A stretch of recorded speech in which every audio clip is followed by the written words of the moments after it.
Madam, I would like to speak on several items dealing with the various aspects of the operational side of the Indian Railways.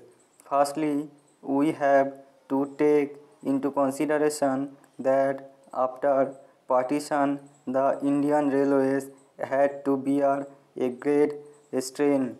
A lot of disturbances did happen in the very structure of the railways, and it was with great foresight that it could be made so well. The first thing that occurs to us is about the rolling stock. The rolling stock is very important because India used to import a large number of engines and so many other things which are associated with the operational side.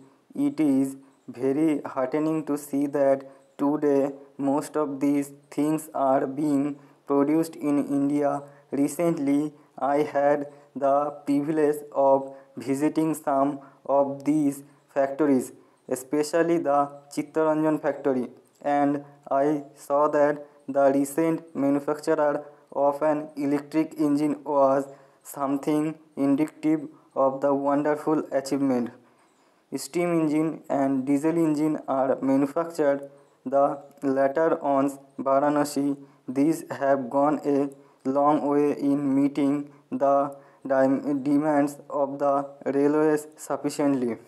As far as many other things connected with the electric equipment are concerned, I find that they are also produced in a large number at Bhopal. At the heavy electric factory, which I had the privilege of visiting only the other day, and they have given a very good account of themselves. These things should augur well for future activities as far as the railways are concerned. Madam, about the amenities and so many other things concerning the second class passengers, the railways have done very well. A democratic government, as it is, has to look to the needs of the second class passengers who subscribe to the tune of 80% of the railways revenue. Installation of fans is in process, construction of passengers hall, and above all, the abolition of the invidious distinction about exit and entry of the passengers do speak very well of the administrative side.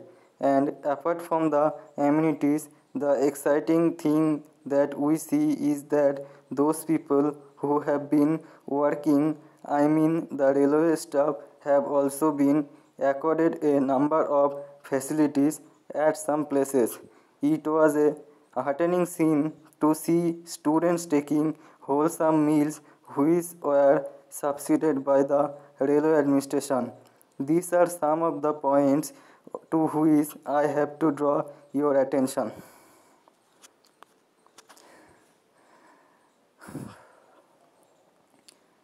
After having given my thoughts to these things, I would like to speak on certain matters which have engaged my attention currently. Madam, I feel that at this hour we have to devote our attention to saving every rupee that we can. In that context, I say that as far as construction of buildings is concerned, it should be done in the same perspective. I mean, there are situations which have been demolished, there are stations which have been demolished.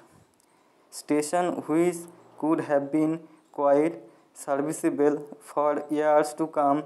There were some very good stations. They were quite strong ones. Some were given a new look. At this hour of emergency, when we need every rupee to be saved, this has to be given serious consideration to the second point that I would like to bring to the notice of the Honorable Minister of Railways is that as far as the narrow gauge railway line are concerned, I have gone through some of their financial aspects and I am not really happy. I feel that as early as possible the narrow gauge should be abolished because if you could save to the tune of rupees 2.5 crores annually and the same could be invested in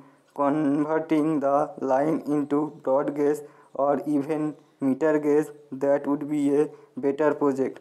I understand that the railway board is also giving serious consideration to this aspect of the thing. Now, I would like to draw the attention of the Honorable Minister to a very important factor, as is the progress made in other democratic countries in the matter of our railways.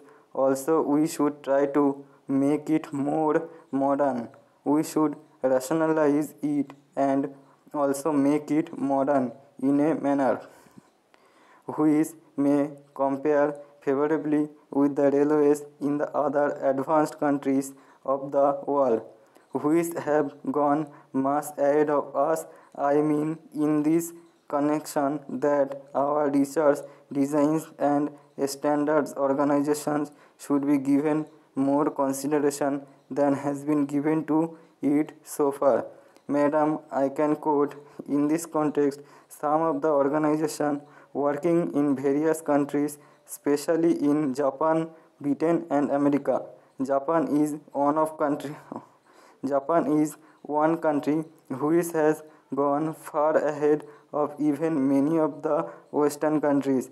Those who have seen the performance of the Japanese railways will bear me out, and that it is an amazing feat how the entire system has gradually been developed, how it is all more or less electrical equipment and electrical operations with manual labor employed the least, whereas we have the steam locomotive and some of the crude methods for operations on the railways.